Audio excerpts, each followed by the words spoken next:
மக்கள் அனைவருக்கும் வணக்கம். இந்த பதிவில் நம்ம என்ன பார்க்க போகிறோம்னா பழம்பொரி, அதாவது இந்த நேந்திர பழம்னு சொல்லுவாங்கள்ல, அதை வந்து தோலை உரிச்சிட்டு இதே மாதிரி கத்தியால் எடுத்து சீவி வச்சுக்கணும்.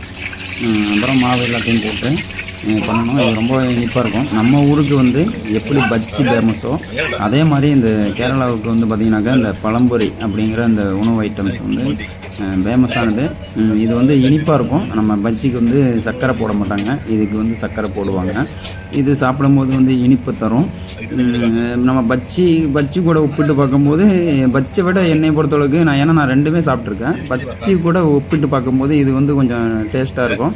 இது நீங்களும் வந்து வீட்டில் வந்து செஞ்சு பார்க்கலாம். ஏன்னா நேந்திர பழத்தை கொண்டு வந்து இதே மாதிரி செத்தி மாவு எல்லாத்தையும் மிக்ஸ் பண்ணி இந்த மாதிரி போட்டு நீங்கள் வந்து நம்ம பஜ்ஜிக்கு என்ன யூஸ் பண்ணுமோ அதே மாதிரி அதை விட இது வந்து கொஞ்சம் கலரு கம்மியாக்கிட்டு நீங்கள் வந்து இதுக்கு வந்து கொஞ்சம் சர்க்கரையும் போட்டு மிக்ஸ் பண்ணி போட்டுக்கிட்டிங்கன்னா நல்லா டேஸ்ட்டாக வரும். நீங்களும் வேணால் முயற்சி பண்ணி பாருங்கள். ஆனால் நீங்கள் பஜ்ஜி அந்த வாழைக்காய் வந்து போடுறதை விட இதே மாதிரி நேந்திர பழம் பழுத்து வந்து ட்ரை பண்ணிங்கன்னா நல்லா டேஸ்ட்டாக இருக்கும். ஏன்னா அந்த பழம் இப்போ இது யூஸ் பண்ணாமல் இருக்கும்போதே டேஸ்ட்டாக இருக்கும் இல்லையா?